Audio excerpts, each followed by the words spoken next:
ពុកម៉ែបងប្អូនជឿអត់ថាម្ហូបមួយចាននេះហើយចំណាយតែ5000រៀលបានញ៉ាំភ្លាមតែម្ដងណា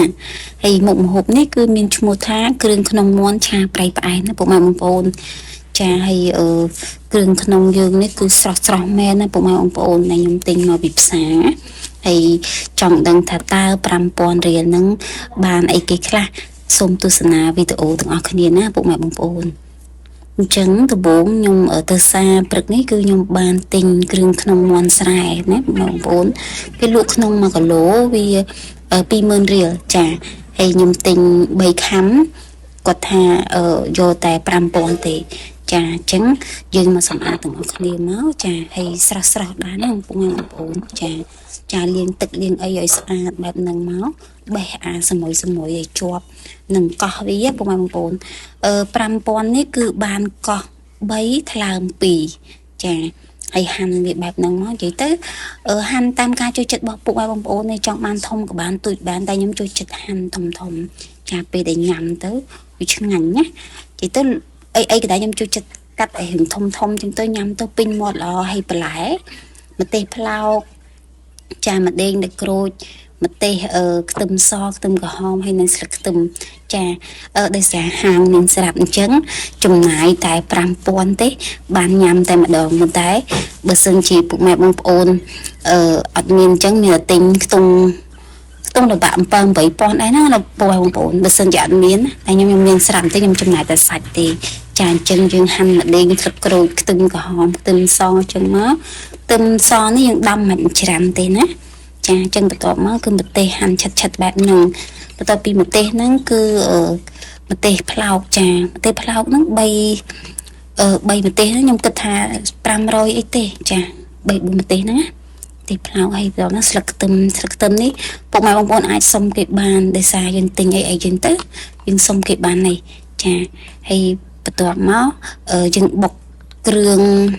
ម្ទេសហើយនឹងខ្ទឹមសចាបុកវាឲ្យបែកចឹងបែបហ្នឹងមកចាតាមការចូលចិត្តណាពុកម៉ែបងប្អូនចង់បានរៀងបែកចឹងហ្នឹងក៏បានរៀងនៅដុំដូចខ្ញុំហ្នឹងក៏បានដែរហើយយើងដាក់ខ្ទះដាក់អីចឹងឲ្យក្តៅដាក់ប្រេងសណ្ដែកមកចង់និយាយថាមុខម្ហូបនេះស៊ីអារម្មណ៍ណាពុកម៉ែបងប្អូននិយាយពីថាដាក់ទៅលេងឆ្លក់ពេញផ្ទះបាយហ្មងចាឆាម្ទេសកដាស់ឆាច់ពេញហ្នឹងចាចូលធម្មតាម្ទេសជាមួយខ្ទឹមពុកម៉ែបងប្អូនអើយឈួលអាក្រក់ណាស់ចាប៉ុន្តែរសជាតិវិញមកឆ្ងាញ់ហ្មងមកអែមចាចិញ្ឆាម្ទេសខ្ទឹមជាមួយដែលយើងបុកហ្នឹងមកដាក់គ្រឿងក្នុងចូលដាក់កុលឹកសំទោដាក់ម្ដេងទឹកក្រូចឆាជា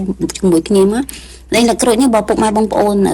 ចង់ដាក់ក៏បានអត់ក៏បានដែរតែតាមការចូលចិត្តទេចាបន្ទាប់មកប្រេងម្ទេស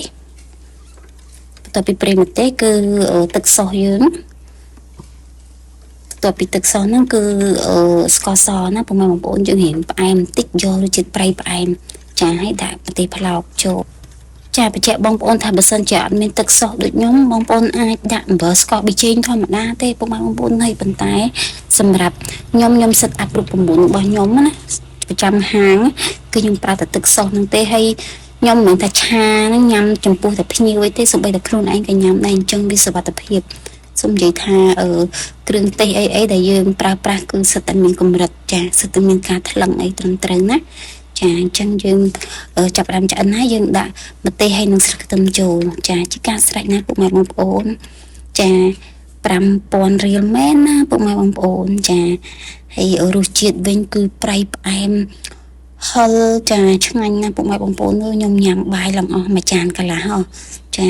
ឆ្ងាញ់ពេកហើយញ៉ាំ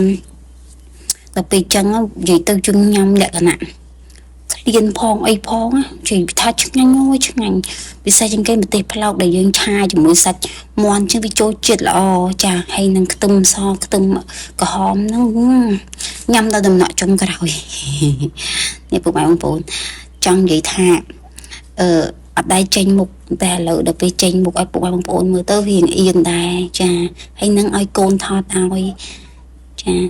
អៀនណាពុកបងប្អូននិយាយទៅនិយាយមែនខ្ញុំមកហ៊ានចេញមុខទេខ្ញុំដែលកណ្ដាលអត់ជឿជាក់លើខ្លួនឯងណាមុខយើងវាមិនសូវបានអញ្ចឹងណាពុកបងប្អូនតែឆ្ងាញ់ណាបងប្អូនមើលតែមាត់ខ្ញុំដឹងហើយចាអញ្ចឹងអរគុណណាពុកបងប្អូន